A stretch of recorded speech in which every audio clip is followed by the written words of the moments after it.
दोस्तों आज की इस वीडियो में मैं बात करने वाला हूं एक ऐसी खबर की जो सुनने में लगता है जैसे कोई पुरानी कहानी दोबारा जीवित हो गई हो। जरा सोचिए वो दौर जब सोना चांदी ही असली पैसा होता था, नोट तो बस कागज के टुकड़े थे। अब अमेरिका का फ्लोरिडा राज्य फिर से सोने और चांदी के सिक्कों को कानूनी मुद्रा बनाने जा रहा है 1 जुलाई 2026 से। अरे घबराइए मत, डॉलर कहीं नहीं जा रहा, लेकिन यह कदम इतना बड़ा है कि पूरी दुनिया की अर्थव्यवस्था पर सवाल उठ रहा है। चलिए इस पूरे मामले को डिटेल में समझते हैं। सबसे पहले तो ये समझ लीजिए कि हुआ क्या। साल 2025 में फ्लोरिडा के गवर्नर रॉन डेसेंटिस ने HB 999 बिल पर साइन किया। यह बिल कहता है कि 99.5% शुद्ध सोने और 99.9% शुद्ध चांदी के सिक्के जो वजन और शुद्धता के साथ मार्क हो, उन्हें फ्लोरिडा में कानूनी टेंडर माना जाएगा। मतलब कर्ज चुकाने, टैक्स भरने या ट्रांजैक्शन करने में इस्तेमाल कर सकते हैं। लेकिन ध्यान दीजिए, यह इलेक्ट्रॉनिक तरीके से ज्यादा होगा। फिजिकल सिक्के लेकर दुकान पर सब्जी खरीदने की बात नहीं। बिजनेस वाले को मजबूर नहीं किया जाएगा कि वो सोने या चांदी में ही ट्रांजैक्शन करे। ये पूरी तरह ऑप्शनल है। डॉलर तो रहेगा ही, कैश और डिजिटल पेमेंट वैसे ही चलते रहेंगे। और हां, इन सिक्कों की खरीद बिक्री पर सेल्स टैक्स भी हटा दिया गया है। बिल को दोनों पार्टी ने भारी बहुमत से पास किया। हाउस में 113-0, सीनेट में 38-0। फ्लोरिडा अब सबसे बड़ा राज्य बन गया जो ये कदम उठा रहा है। पहले यूटा, वायोमिंग, ओक्लाहोमा, आर्कांसास जैसे छोटे राज्य कर रहे थे। कुल मिलाकर 11 से ज्यादा राज्य अब सोने और चांदी को लीगल टेंडर मान रहे हैं या टैक्स हटा चुके हैं। अब सवाल यह है दोस्तों, ये सब क्यों? दुकानदार तो वैसे भी डॉलर लेगा, आम आदमी सब्जी सोने के सिक्के में थोड़े ना खरीदेगा। असल में ये सिंबॉलिक है, लेकिन बहुत ताकतवर सिंबल।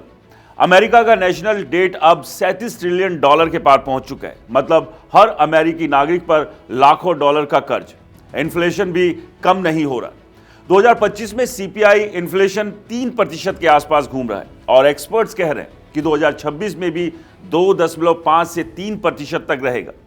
फेडरल रिजर्व के 2% टारगेट से ऊपर। टैरिफ और गवर्नमेंट स्पेंडिंग की वजह से प्राइसेस ऊपर जा रहे हैं। गवर्नर डेसेंट खुद कहते हैं ये फ्लोरिडियंस को फाइनेंशियल फ्रीडम देगा, डॉलर की वैल्यू गिरने से बचाएगा, सोना चांदी फिर से असली करेंसी की तरह काम करेगा। सिर्फ अमीरों का इन्वेस्टमेंट नहीं, वो फेडरल रिजर्व पर भी तंज कसते हैं कि गोल्ड प्राइस का ऊपर जाना करेंसी में डिबेसेंट का इंडिक्टमेंट है। एक्सपर्ट्स क्या कहते हैं दोस्तों?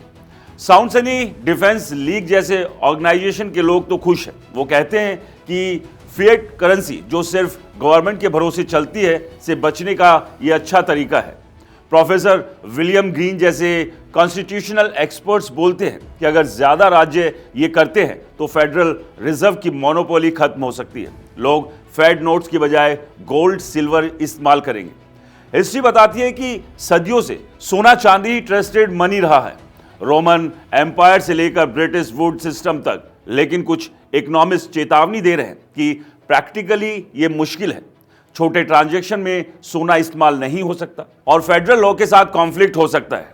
फिर भी वो मानते हैं कि ये ट्रस्ट की कमी का सिग्नल है। लोग फिएट सिस्टम पर भरोसा खो रहे हैं। तो दोस्तों, आम आदमी के लिए शायद अभी कुछ ना बदले। किराने की दुकान पर सिल्वर कॉइन्स लेकर जाने का सपना मत देखिए। लेकिन लॉन्ग टर्म में अगर इन्फ्लेशन फिर से चला तो सोना चांदी बचत का बड़ा ऑप्शन बन सकता है। राज्य सिग्नल दे रहे हैं कि हार्ड एसेट्स पर भरोसा करो, कागज के नोट पर नहीं। ये एक रिमाइंडर है कि पैसा आखिरकार ट्रस्ट की बात है और जब गवर्नमेंट ऐसे कदम उठाते हैं तो मतलब ट्रस्ट हिल रहा है। तो दोस्तों, आपको क्या लगता है? क्या भारत में भी कभी ऐसा होगा? हमें कमेंट्स में बताइए। और हाँ, इस वीडियो को लाइक कीजिए, शेयर कीजिए और हमारे चैनल को सब्सक्राइब और फॉलो करना बिल्कुल मत भूलिए। मिलते हैं अगले अपडेट्स के साथ। तब तक के लिए नमस्कार।